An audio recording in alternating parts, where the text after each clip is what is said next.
మంచిది ప్రియులరా, దేవుని వాక్యాన్ని ధ్యానం చేద్దాం. చూడండి, రోమాపత్రిక 12వ అధ్యాయము 2వ వచనాన్ని ధ్యానం చేద్దాం. మీరు ఈ లోక మర్యాదను అనుసరింపక ఉత్తమమును అనుకూలమును సంపూర్ణమునై ఉన్న దేవుని చిత్తమేదో పరీక్షించి తెలుసుకొన్నట్లు మీ మనసు మారి నూతన మగుటం వలన రూపాంతరము పొందుడి. ఆమేన్. ఇక్కడ పౌలు అపోస్తుడు చెప్తున్న మాట ఏంటయ్యా అంటే రూపాంతరము పొందుడి. అందరూ చెప్పండి, రూపాంతరం పొందుడి. ఈ రోజున దేవుని పిల్లలమైన మనం మన జీవితాల్లో రూపాంతరం పొంది ప్రభు అయిన యేసుక్రీస్తు యొక్క స్వారూప్యానికి రావాలని అపోస్తుడైన పౌలు చెప్తున్న మాట ఏంటో తెలుసా? మీరు రూపాంతరం పొందుడి. ఏం పొందాలి? రూపాంతరం పొందాలి. ఎలా రూపాంతరం పొందుతాము అంటే ఇక్కడే పౌలు గారు ఒక మాట చెప్తున్నారు. మీరు ఈ లోక మర్యాదను అనుసరింపక ఉత్తమును అనుకూలమును సంపూర్ణమై ఉన్న దేవుని చిత్తమేదో పరీక్షించి తెలుసుకొనున్నట్లు మీ మనసు మారి నూతన మగుట వలన రూపాంతరము పొందుడి. ఆమేన్. మనము రూపాంతరం పొందాలి అంటే మొదట మనం ఏం చేయాలి అంటే ఈ లోక మర్యాదను అనుసరింపక ఈ లోకములో ఉత్తమము అయినది ఏదో అనుకూలమైనది ఏదో మనము సంపూర్ణమైన దేవుని చిత్తమేదో పరీక్షించి తెలుసుకున్నట్లు మీ మనసు మారి. ఏం మారాలి? అందరూ చెప్పండి. మనసు మారి నూతన మగుట వలన రూపాంతరము పొందుదురు. ఆమేన్. మీ మనసు మారి నూతనమవ్వాలి. ఈ రోజున ప్రతి క్రైస్తవుని జీవితంలో జరగవలసింది ఏంటంటే మనసు మారాలి. ఏం మారాలి? రూపాంతరం పొందాలి అంటే మనము క్రీస్తు యొక్క స్వారూప్యానికి మనం మార్చబడాలి అంటే మన జీవితంలో జరగవలసింది ఏంటంటే మనసు మారాలి. ఏం మారాలి? అందరూ చెప్పండి. మనసు మారాలి. మారు మనసు పొంది మనం మనసు మారాలి అంటే ఏం చేయాలి? మనసు మారటం అంటే ఏంటి? మనసు మారటం అంటే ఏంటి? మనసు మారటం అంటే ఏంటయ్యా అంటే చీకటిలో నుండి మనము వెలుగులోనికి, సాతాను అధికారము నుండి దేవుని వైపు మనం తిరిగేవారుగా ఉండాలి. ఆమేన్. మనసు మారటం అంటే మనము ఇప్పుడు చీకటి వైపు ఉన్నాం. ఎటువైపు ఉన్నాం? అందరు చెప్పండి. చీకటి వైపు ఉన్నాం. ఇప్పుడు మన మనసు మారిన వెంటనే మన జీవితంలో జరిగేది ఏంటంటే చీకటి వైపు ఉన్న మనం వెలుగు వైపు తిరగాలి. ఆమేన్. ఎటువైపు తిరగాలి? వెలుగు వైపు తిరగాలి. ఇప్పుడు సాతాను అధికారంలో ఉన్నాం మనం. దేని అధికారంలో ఉన్నాం? సాతాను అధికారంలో ఉన్న ఇప్పుడు మనం ఎటు తిరగాలి అంటే దేవుని వైపు తిరగాలి. ఎవరి వైపు? దేవుని అధికారం వైపు మనము సంపూర్తిగా తిరగాలి. అప్పుడే మనం ఏమవుతాం తెలుసా? నూతన పరచబడతాం. మన మనసు మారుతుంది. ఒకప్పుడు చీకటి కార్యాలు చేసావు, ఒకప్పుడు శరీర సంబంధిగా బ్రతికావు, ఒకప్పుడు సాతాను అధికారంలో ఉండి సాతాను నిన్ను ఆడమంటే ఆడావు, పాడమంటే పాడావు. సాతాను చెప్పినటువంటి క్రియలన్నీ కూడా నువ్వు చేసిన వాడుగా ఉన్నావు. ఎప్పుడైతే నీ మనసు మారిందో, ఎప్పుడైతే నువ్వు నూతన పరచబడ్డావో నువ్వేమవుతావు తెలుసా? ఇప్పుడు చీకటి వైపు ఉండవు, వెలుగు వైపు చూస్తావు. ఇప్పుడు సాతాను అధికారంలో ఉండవు, దేవుని అధికారంలోనికి వస్తావు. ఎవరి అధికారం? దేవుని అధికారంలోనికి వస్తావు. ఈ రోజున అప్పుడే నీ జీవితంలో ఏమొస్తుందో తెలుసా? రూపాంతరపు అనుభవం. ఏ అనుభవం అండి? రూపాంతరపు అనుభవం. చాలామంది క్రైస్తవులు నూతన పరచబడకుండానే మనసు మారకుండానే దేవుని సన్నిధిలో ఎలా ఉన్నారయ్య అంటే బాప్తిసం తీసుకునేవారుగా ఉన్నారు. అందుకే వారి జీవితాల్లో ఇంకా శరీర క్రియలు పోలా. అందుకే ఇంకా సాతానికి లోబడి, సాతానికి లొల్లుడై, సాతాను చెప్పుతున్నటువంటి క్రియలను జరిగించేవారుగా ఉన్నారు. అది తాగమంటే తాగుతున్నాడు, ఆడమంటే ఆడుతున్నాడు, ఇతరులను దూషించమంటే దూషిస్తున్నాడు, చూడకూడని వారి వైపు చూడు అని ప్రేరేపిస్తుంటే చూస్తున్నాడు, చేయకూడని కార్యాలు చేయటానికి గల కారణం ఏంటంటే ఇంకనూ సాతాను అధికారంలోనే ఉన్నాడు. ఎవరు అధికారంలో ఉన్నాడు? సాతాను అధికారంలోనే ఉన్నాడు. సాతానికి దాసుడయ్యాడు, దాని చెప్పు చేతల్లో తిరుగుతున్నాడు.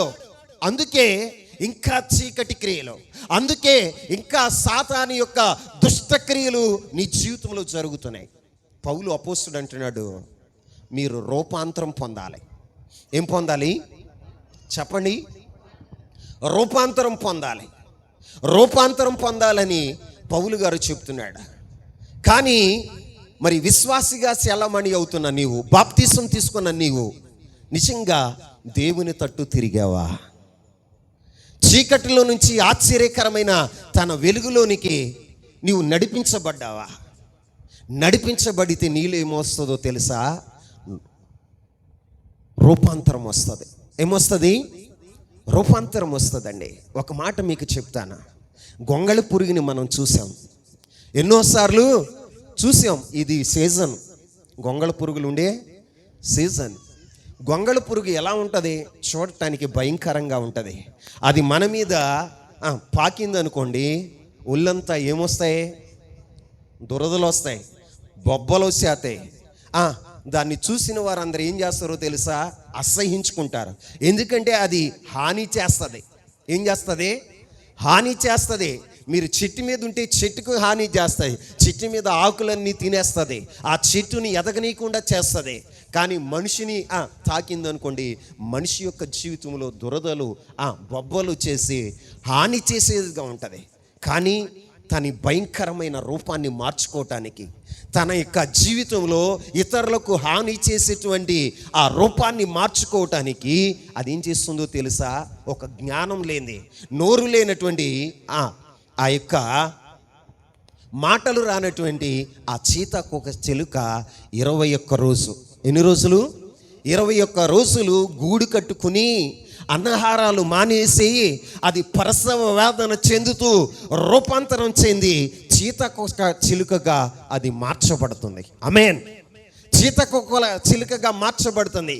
అయ్యో, నా రూపం ఇతరులను బాధ పెట్టేదిగా ఉంది, అయ్యో నా రూపం ఇతరులకు హాని చేసేదిగా ఉంది, ఈ రూపం నుండి నేను రూపాంతరం చెందాలి, ఈ రూపం నుండి నేను విడుదల పొందాలి, ఇతరులకు హాని చేసేటువంటి స్వభావం నుండి నేను విడుదల పొందాలి అని అది ఏం చేసిందో తెలుసా? 21 రోజు ఒక గూటిలో బయటికి రాకుండా, ఆహారం తినకుండా, ప్రసవ వేదన చెందుతూ అది రూపాంతరం చెంది ఒక సీతాకోక చిలుకగా మారింది. ఆమేన్. సీతాకోక చిలుకగా మారింది. మరి నీవు ఒక ఆత్మీయుడివి, ఆత్మీయురాలవి, జ్ఞాన వివేచనలు కలిగిన వాడవు, దేవుని యొక్క స్వరూపము నీకు అనుగ్రహించాడు దేవుడు. కానీ నీవు రూపాంతరం చెందుతున్నావా? నువ్వు రూపాంతరం చెందుతున్నావా? గొంగళి పురుగులాగా నీ స్వభావం ఇతరులకు హాని చేయాలని, ఇతరులను బాధ పెట్టాలని, ఇతరులను దూషించాలని, ఇతరుల గురించి లేనిపోని మాటలు మాట్లాడాలని దుష్ప్రసారణ చేస్తూ కూర్చుంటావు. క్రైస్తవుడే, దేవుని మందిరానికి వచ్చేవాడివే, నీలో ఏం పోలేదో తెలుసా? హాని చేసే బుద్ధి పోలా. ఏ బుద్ధి అండి? హాని చేసే బుద్ధి పోలా. చీకటి అనుభవాలు పోలా, లోకపరమైన అనుభవాలు పోలా, శరీర సంబంధమైనటువంటి కోరికలు సావలేదు, నీ స్వభావం మారలేదు. దేవుని స్వభావం రావాల్సిన నీకు దేవుని స్వభావం వచ్చిందా? రాకపోవటానికి కారణం ఏంటో తెలుసా? నువ్వు ప్రభు తట్టు పూర్తిగా తిరిగిన వాడవు కాదు. ప్రభువు తట్టు పూర్తిగా తిరిగిన వాడవు కాదు. సాతాను అధికారంలో నుండి దేవుని అధికారంలోనికి వచ్చిన వాడవు కాదు.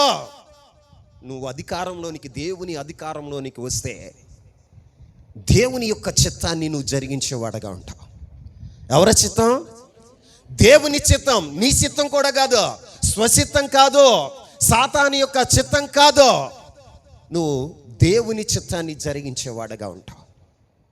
మరి నీ జీవితంలో రూపాంతరం చెందకపోవటానికి, నీ స్వభావం మారిపోవటానికి కారణం ఏంటయ్యా అంటే, ఇంకనూ నువ్వు సాతాను యొక్క అధికారంలోనే ఉన్నావు.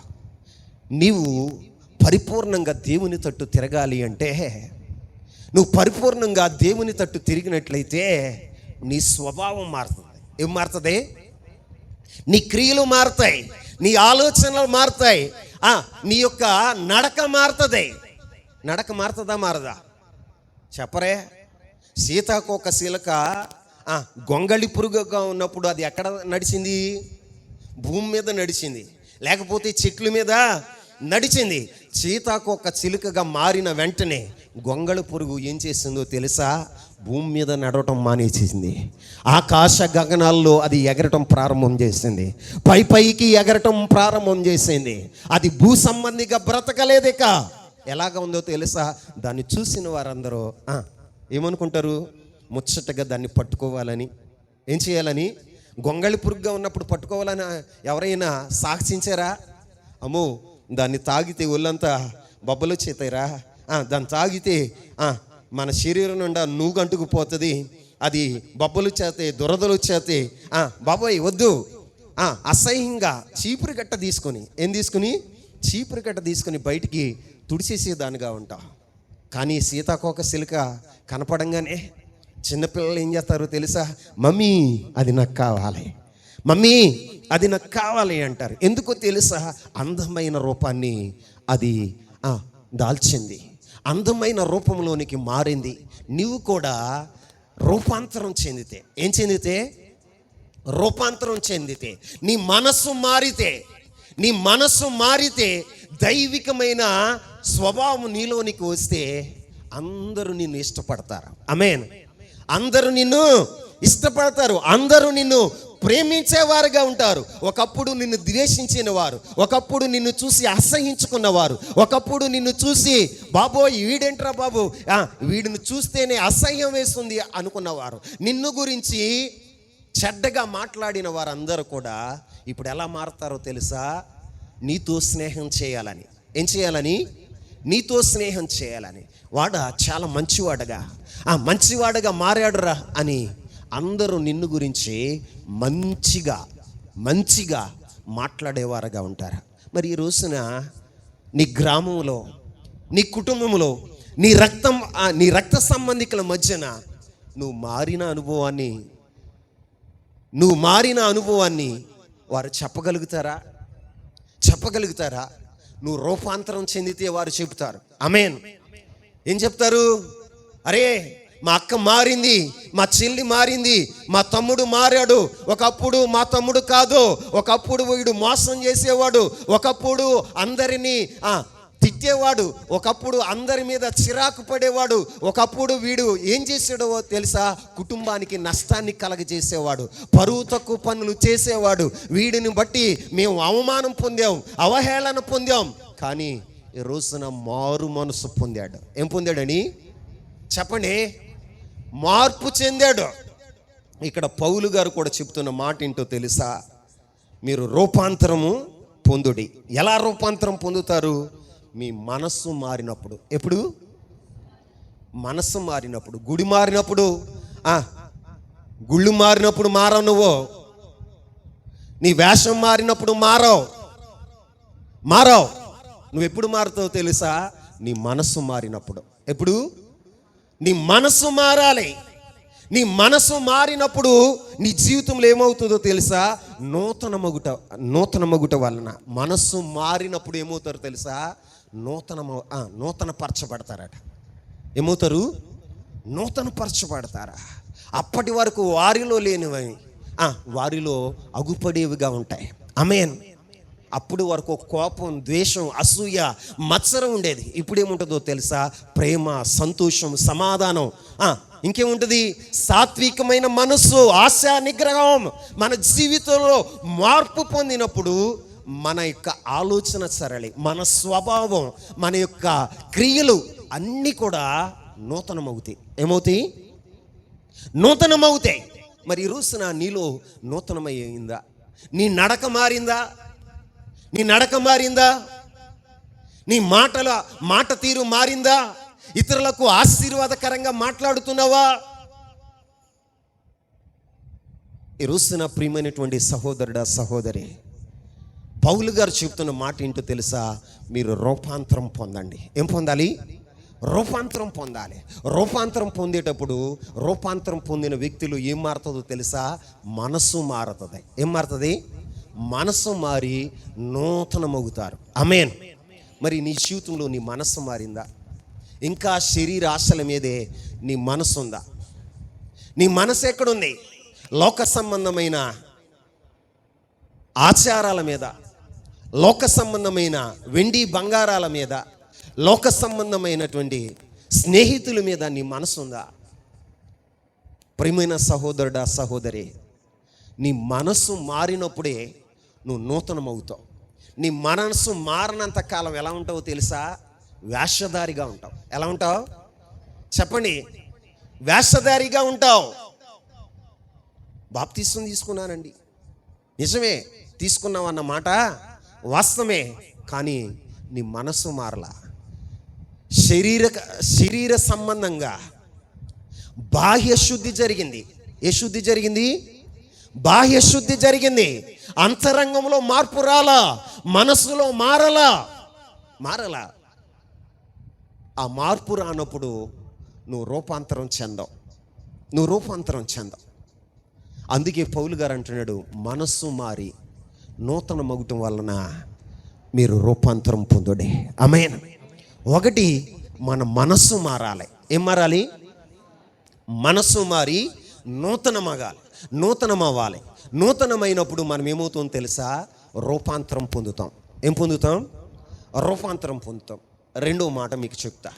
ఒక వ్యక్తి రూపాంతరం చెందాలంటే ఒకటి మనస్సు మారాలి, రెండవది మన జీవితంలో ఏమి ఉండాలి అంటే, చూడండి, లోకాశుభవార్త 9వ అధ్యాయం 28వ వచనాన్ని చదువుదాం.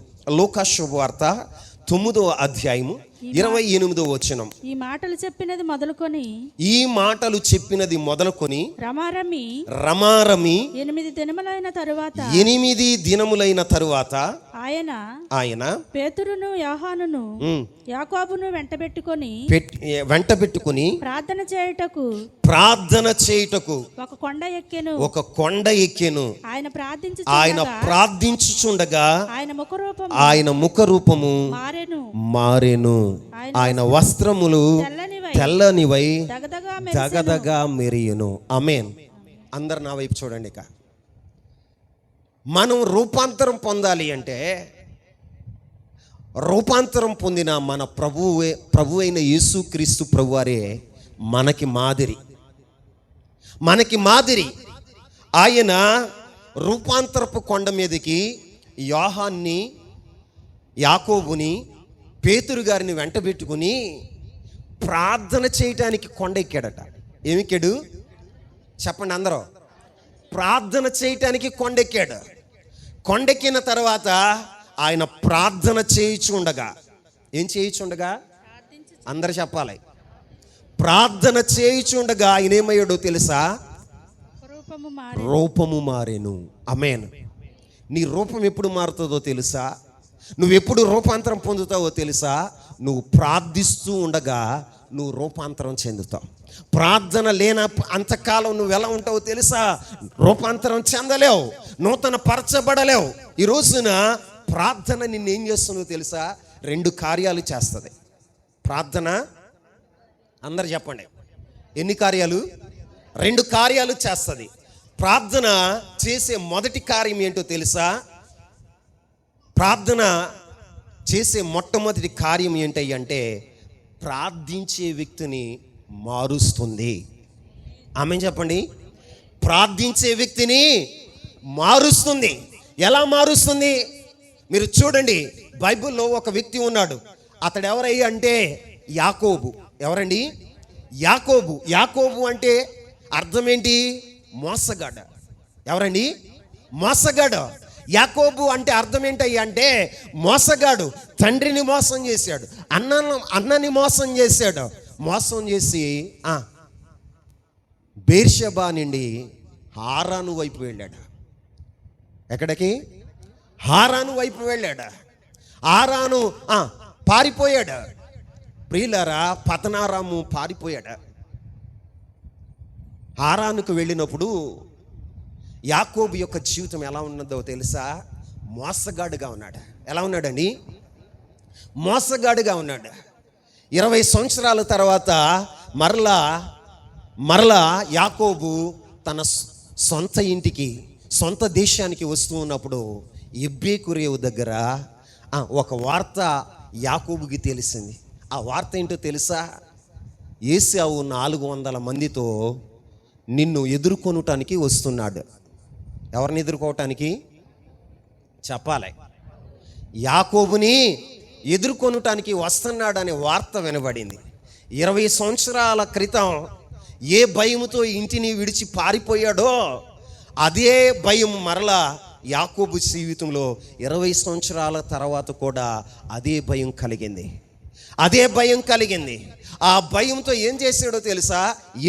ఎబ్బేకు రేవు దగ్గర ఒంటరిగా దేవుని సన్నిధిలో పెనుగులాడుతున్నాడు. ఏం చేస్తున్నాడండి?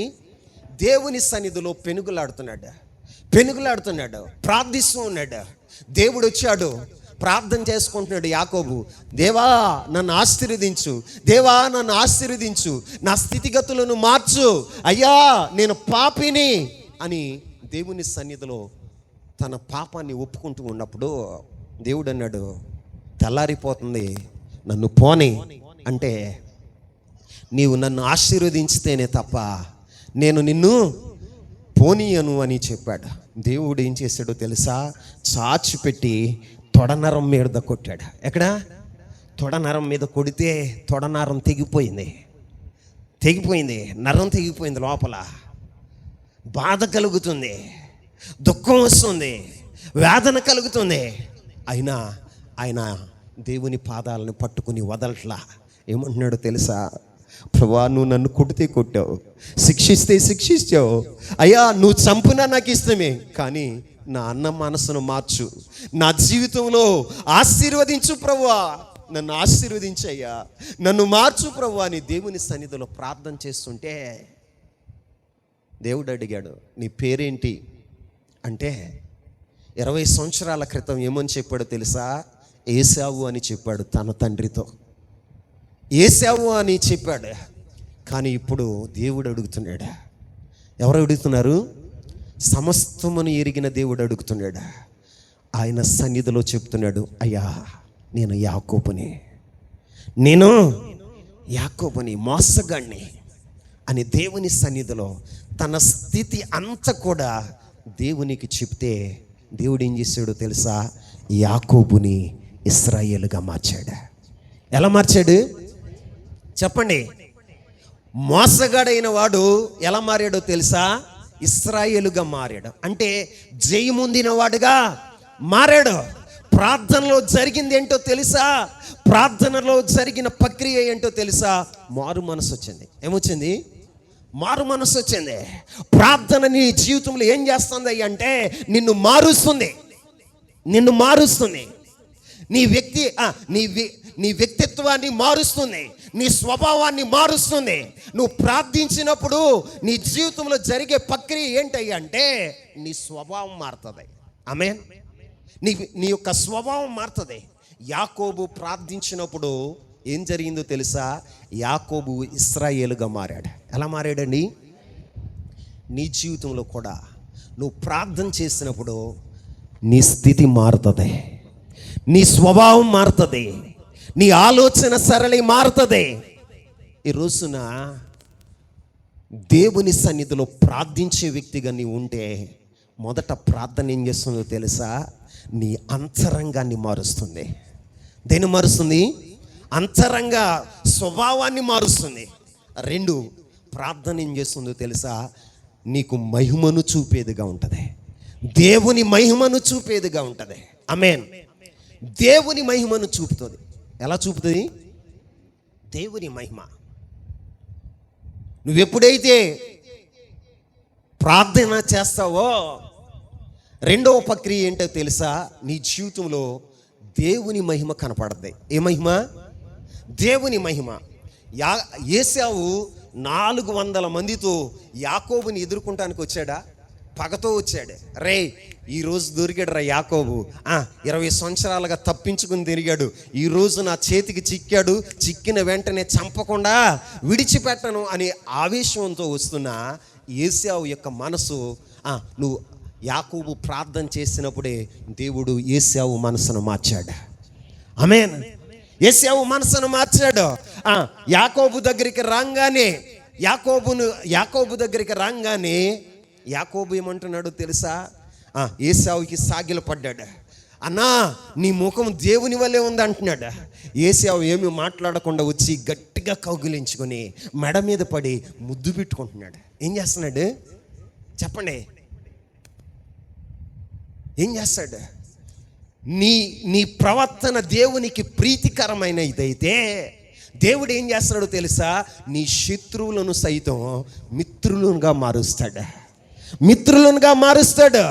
దేవుని దృష్టికి నీ ప్రవర్తన ప్రీతికరంగా ఉండాలి. ఎలా ఉండాలి?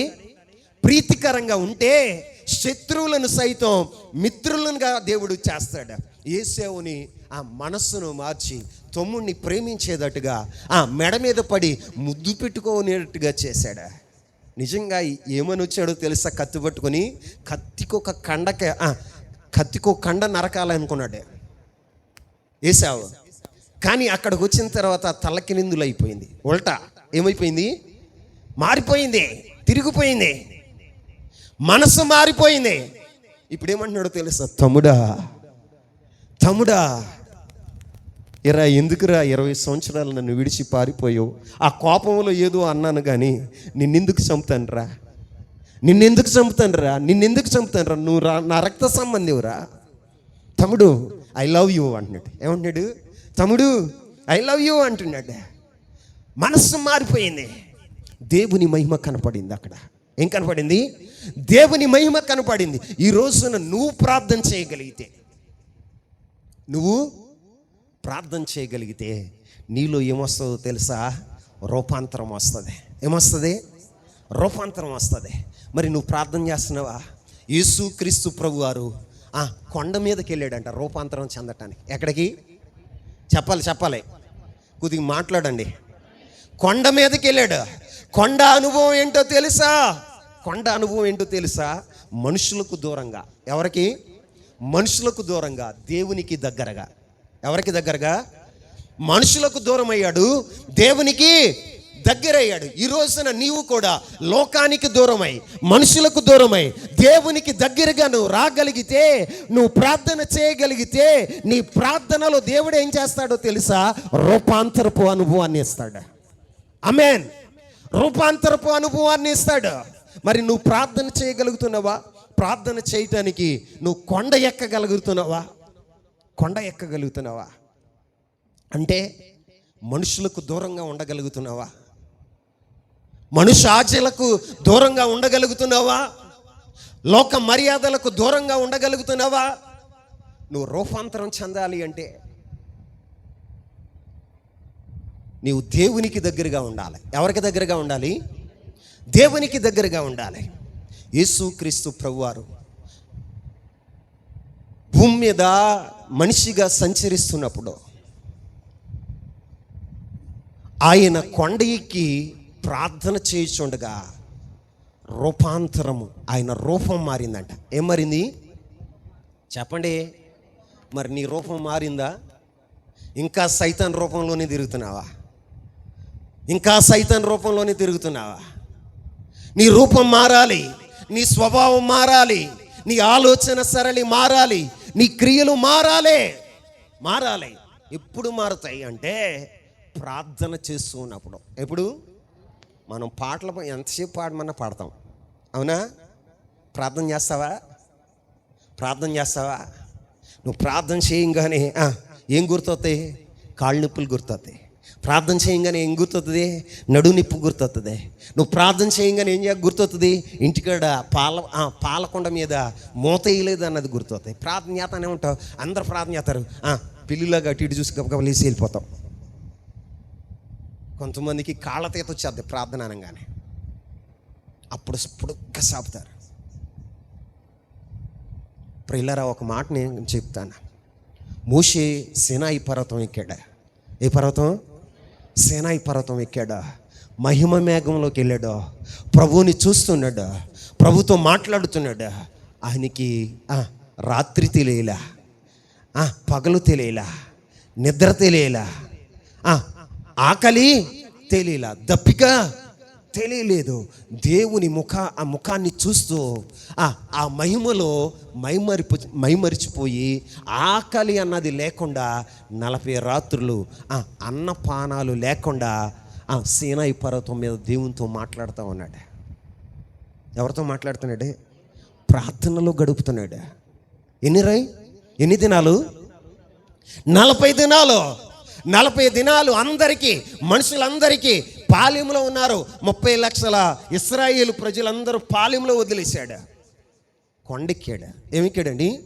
సీనాయి కొండెక్కి ప్రభుతో ముఖాముఖిగా మాట్లాడుతూ ఉంటే ఆయన దిగి వచ్చిన తర్వాత ఆయన ముఖం ఎలా మారిపోయిందో తెలుసా? ప్రకాశమానంగా మారిపోయింది. మోషే ముఖాన్ని చూడలేకపోతున్నారట. దేవుని మహిమ మోషే ముఖంలో ప్రకాశిస్తుంది. ఏమవుతుందండి? ప్రకాశిస్తుంది. మోషేని చూడలేక, మోషే నీ ముఖాన్ని మేము చూడలేకపోతున్నాం, ముసుగు వేసుకోవా ఏమని అడిగారు. బ్రతిమాలుకున్నారా అంటే అతని రూపం మారింది. ఎప్పుడు మారిందో తెలుసా? ప్రార్థిస్తూ ఉన్నప్పుడు. ఎప్పుడు? ప్రార్థిస్తూ ఉన్నప్పుడు. నీ రూపం మారాలంటే, నీ స్వభావం మారాలంటే, నీవు క్రీస్తు యొక్క స్వారూప్యంలోనికి మారాలి అంటే నువ్వేం చేయాలో తెలుసా? ప్రార్థన చేయాలి. ఏం చేయాలి? ప్రార్థన చేయాలి. ఎలా ప్రార్థన చేయాలి? లోకస్తులకు దూరమై, శరీరాశలకు దూరమై, భూ సంబంధమైన ఇచ్చలకు దూరమై, దేవునికి దగ్గరై నువ్వు ప్రార్థించినప్పుడు నువ్వేమవుతావు తెలుసా? రూపాంతరం చెందగలుగుతావు. ఏం చెందగలుగుతావు? రూపాంతరం చెందగలుగుతావు. నా ప్రియమైనటువంటి బిడ్డలారా, ఈ మధ్యాహ్న సమయంలో నీవు రూపాంతరము చెందుదువుగాక. ఎలా రూపాంతరం చెందుతావయ్యా అంటే ప్రార్థన ద్వారా. ఎలాగా? అందరూ చెప్పండి. ప్రార్థన ద్వారా. ఈ రోజున నీ జీవితంలో మరి నువ్వు ప్రార్థిస్తున్నావా? యాకోబు పెనుగులాడినట్లుగా. ఎవరు? ఎప్పుడైనా పెనుగులాడేవా? ఒక రాత్రంతా దేవుని సన్నిధిలో గడిపేవా? లేకపోతే కొన్ని గంటలు దేవుని సన్నిధిలో నువ్వు గడపగలుగుతున్నావా? ప్రభు రాకడ సమీపమైంది. నీవు రూపాంతరం చెందకపోతే ఆయన రాకడలో ఎత్తబడలేవు. ఈ రోజున నామకార్థ క్రైస్తవురాలుగా ఉంటే నువ్వు విడవబడ్డావా? నీ జీవితంలో శ్రమలు తప్పవు. ఏం తప్పవు? శ్రమలు తప్పవు. అందుకే రూపాంతరం పొందటానికి ఒకటి మన మనస్సును మార్చుకోవాలి. దేన్ని మార్చుకోవాలి అంటే చీకటిలో నుండి వెలుగు వైపు తిరగాలి. సాతాను అధికారం నుండి దేవుని అధికారంలోనికి రావాలి. 2, ప్రార్థించేవారుగా ఉండాలి. ఎలా ఉండాలి? ప్రార్థించేవారుగా ఉండాలి. ప్రార్థన చేస్తూ ఉండగా, ఏం చేస్తూ ఉండగా? యేసుక్రీస్తు ప్రభు వారు ఎలా రూపాంతరం చెందాడు? చెప్పాలి. కొండెక్కినప్పుడా? కూర్చుని రొట్టెలు ఇస్తున్నప్పుడా? ఎప్పుడండి? బోధిస్తూ ఉన్నప్పుడా? కాదు. ఆయన ప్రార్థిస్తూ ఉండగా ఆయన రూపం మారింది. ఏం మారింది? ఆయన రూపం మారింది. మనము కూడా ప్రార్థిస్తూ ఉంటే ప్రార్థన మనల్ని ఏం చేస్తుందో తెలుసా? మన వ్యక్తిగత జీవితంలో మార్పును కలగజేస్తుంది, దేవుని మహిమను మనకు చూపుతుంది. అందుకే ప్రార్థన చేస్తూ ఉండగానే మనం రూపాంతరం చెందుతాం. 3, మనం రూపాంతరం చెందాలి అంటే ఏం చేయాలో తెలుసా? ఒక మాట చదవండి.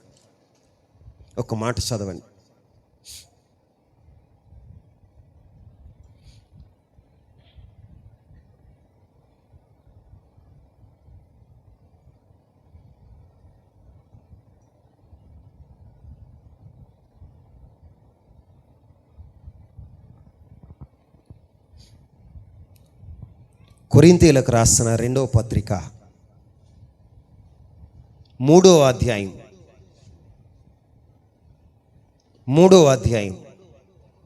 18వ వచనం. మనమందరము ముసుకులేని ముఖంతో ప్రభు యొక్క మహిమను అద్దము వలె ప్రతిఫలింపచేయుచు మహిమ నుండి అధిక మహిమను పొందుచు ప్రభువగు ఆత్మచేత ఆ పోలికగానే మార్చబడుచున్నాము. ఆమేన్. ఆత్మ ద్వారా ప్రభువగు ఆత్మచేత ఆ పోలికగా మార్చబడుచున్నాము. ఆమేన్. నువ్వు రూపాంతరం చెందాలి అంటే నీకు కావలసింది ఏంటి అంటే ప్రభు ఆత్మ కావాలి. ఆమేన్. దేవుని ఆత్మతో నువ్వు నింపబడాలి. దేంతో నింపబడాలి? దేవుని ఆత్మతో నువ్వు నింపబడాలి. ఎందుకు దేవుని ఆత్మ అయ్యా అంటే, ఒకసారి పౌలు అపోస్తలుడు చెప్తాడు రోమియోలకు రాసిన పత్రికలో 7వ అధ్యాయంలో ఆయన ఒక మాట చెప్తాడు. ఆయన ఒక మాట చెప్తాడు. చూడండి, 18వ వచనాన్ని చదవండి. నాయందు అనగా నా శరీరమందు మంచిది ఏదియు లేదు, మంచిది ఏదియు నివసింపదని నేను ఎరుగుదును. మేలైనది చేయవలెనని కోరిక నాకు కలుగుచున్నది గాని దాని చేయుట నాకు కలుగటలేదు. బాగా వినండి. అపోస్తుడైన పౌలు చెప్తున్నాడు సాక్ష్యం. ఏంటో తెలుసా? దేవుని ప్రత్యక్షత చూసినవాడు, బాప్తిసం తీసుకున్నవాడు, అపోస్తులుడిగా ఎంపిక చేయబడినవాడు, అనేక సంఘములను నిర్మిస్తున్నవాడు ఏమని చెప్తున్నాడో తెలుసా? రోమీయులకు ఉత్తరం రాస్తూ ఆయన ఏమని చెప్తున్నాడో తెలుసా? నా శరీరంలో మంచిది ఏదీ లేదట. ఏమంటున్నాడు? మంచిది ఏదీ లేదు. నేను మేలు చేయాలనుకుంటున్నాను కానీ, మేలు చేయాలని కోరుకుంటున్నాను కానీ దాన్ని చేయుట నాకు కలగట్లేదు. మేలు చేయాలనుకుంటున్నాను కానీ అది నేను చేయలేకపోతున్నా. ఎందుకో తెలుసా? ఈ శరీరంలో పాప నియమం ఉంది. ఏ నియమం? అందరూ చెప్పండి. అవును. దేవుని ఆత్మ లేకపోతే నువ్వేం చేస్తావో తెలుసా? చెయ్యాలనుకున్న మేలు చేయలేవు. మేలు చేయక ఏం చేస్తావో తెలుసా? కీడు చేసేవాడుగా ఉంటావు. ఏం చేస్తావు? కీడు చేసేవాడుగా ఉంటావు. అందుకే అపోస్తుడైన పౌలు అంటున్నాడు, నేను మేలు చేయాలని అనుకుంటున్నా, నేను మేలు చేయాలని తలస్తున్నా, కానీ నేను మేలు చేయలేకపోతున్నా. నేను మానేయాలనుకుంటున్నా పాపాన్ని, కానీ మానలేకపోతున్నా. అటు చూడకూడదు అనుకుంటున్నా, దాన్నే చూస్తున్నా. అటు వెళ్ళకూడదు అనుకుంటున్నా, అటే వెళుతున్నా. ఇదిగో ఈ పదార్థాన్ని నేను తినకూడదు అనుకుంటున్నా, కానీ ఇదే నేను తింటున్నా.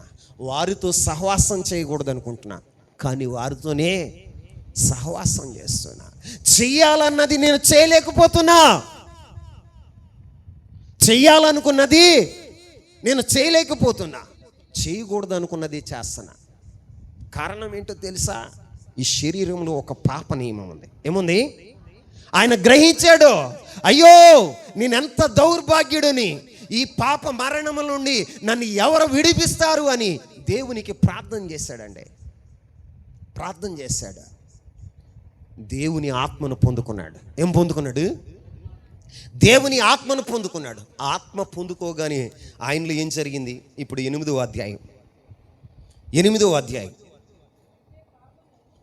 అధ్యాయం మొదటి 2 వచనాలు చదువుదాం. కాబట్టి ఇప్పుడు క్రీస్తు యేసునందు ఉన్న వారికి ఏ శిక్ష విధియు లేదు. క్రీస్తు యేసునందు జీవమిచ్చు ఆత్మ యొక్క నియమము పాప మరణ నియమముల నుండి నన్ను విడిపించును. ఆమేన్ చెప్పండి. ఇప్పుడు క్రీస్తు యేసు యొక్క ఆత్మ ఏం చేస్తుందో తెలుసా? పాప మరణ నియమముల నుండి నిన్ను విడిపించేదిగా ఉంటుంది. విడిపించబడినప్పుడు నువ్వు ఎలా మారుతావో తెలుసా? రూపాంతరం చెందుతావు. ఆ ఆత్మ వలన క్రీస్తు ప్రభు యొక్క ఆత్మ ద్వారా మనం ఏమవుతాం తెలుసా? మనము ఆ పోలికగా మనం మార్చబడతాం. ఏ పోలికగా? క్రీస్తు యొక్క పోలికగా మనం మార్చబడతాం. ఈ రోజున క్రీస్తు యేసు ఆత్మ లేనివాడు నావాడు కాదు అంటున్నాడు ప్రభు. దేవుని ఆత్మ ఎవరిలో ఉండదో వారు దేవుని వారు కాదు అని బైబిల్ స్పష్టంగా చెబుతుంది. అందుకే మనం రూపాంతరం చెందాలంటే ఏం చెందాలంటే చెప్పండి. రూపాంతరం చెందాలి అంటే మనం ఏం పొందుకోవాలో తెలుసా? యేసు క్రీస్తు ప్రభువారు చెప్తున్న ఆ రీతిగా మనం దేవుని ఆత్మను పొందుకునేవారుగా ఉండాలి. దేవుని ఆత్మను పొందుకుంటే కొరింథీయులకు రాసిన పత్రికలో పౌలు అపోస్తలుడు చెప్తున్న రీతిగా దేవుని ఆత్మ ద్వారా, ప్రభు యొక్క ఆత్మ ద్వారా మనం ఏమవుతామో తెలుసా? ఆ పోలికగా మార్చబడతాం. ఏ పోలికగా? క్రీస్తు పోలికగా మనం మార్చబడతాం. మనలో దేవుని ఆత్మ లేనప్పుడు మనం క్రీస్తు పోలికగా మార్చబడం. ఆయన ఆత్మ గనుక నీలో క్రీస్తు ఆత్మ వచ్చినప్పుడు నువ్వు ఎలా మారిపోతావు తెలుసా? యేసుక్రీస్తులాగా మారిపోతావు. ఎలా మారిపోతావు? యేసుక్రీస్తులాగా మారిపోతావు. ఆత్మ పొందుకున్నప్పుడు నీ జీవితంలో చాలా మార్పులు వస్తాయి. ఆమేన్. చాలా మార్పులు వస్తాయి. అపోస్తలుడైన పౌలు ఒకప్పుడు హింసకుడు, దోషకుడు, హానికరుడు. అవునా కదా? ఈయన రోమాపత్రికలో ఏమని చెప్తున్నాడో తెలుసా? అయ్యో ఈ యొక్క పాప మరణము నుండి నన్ను ఎవడు విడిపిస్తాడు అని ప్రార్థన చేశాడు. రోమాపత్రిక 7వ అధ్యాయంలో 8వ అధ్యాయంలో ఎలా మారాడో తెలుసా? పాప మరణముల నుండి విడుదల పొందాడు. ఏం పొందాడు? పాప మరణాల నుండి విడుదల పొంది ఒకప్పుడు ఏ దోషకుడుగా ఉన్నాడో, ఏ హానికరుడుగా ఉన్నాడో, ఏ హింసకుడుగా ఉన్నాడో అలాంటి వాడు ఎలా మారిపోయాడో తెలుసా? ఎంత మార్పు వచ్చిందో తెలుసా? క్రీస్తు యేసు లాంటి మనసు వచ్చింది. ఏ మనసు? క్రీస్తు యేసు లాంటి మనసు ఆయనకు వచ్చేసింది. క్రీస్తు యేసులాగా మారిపోయాడు. ఒకప్పుడు హానికరుడు, ఒకప్పుడు సంఘాన్ని హింసించినవాడు, ఒకప్పుడు సంఘాన్ని దూషించినవాడు, సంఘ ప్రజలను హత్య చేశాడు. ఇప్పుడు సంఘం కోసం, దేనికోసం? సంఘం కోసం ఆయన ఏం చేస్తున్నాడో తెలుసా? తిమోతికి రాసిన 2వ పత్రిక 4వ అధ్యాయం 6వ వచనాన్ని చూడండి. తిమోతికి రాసిన 2వ పత్రిక 4వ అధ్యాయం 6వ వచనం. నేను ఇప్పుడే పానార్పణంగా పోయబడుచున్నాను. చాలు. ఎలా పోయబడుతున్నాడంట? చెప్పండి. ఎలా పోయబడుతున్నాడు? పానార్పణంగా. ఒకప్పుడు సంఘస్థుల యొక్క ప్రాణాలు తీసిన వాడుగా ఉన్నాడు.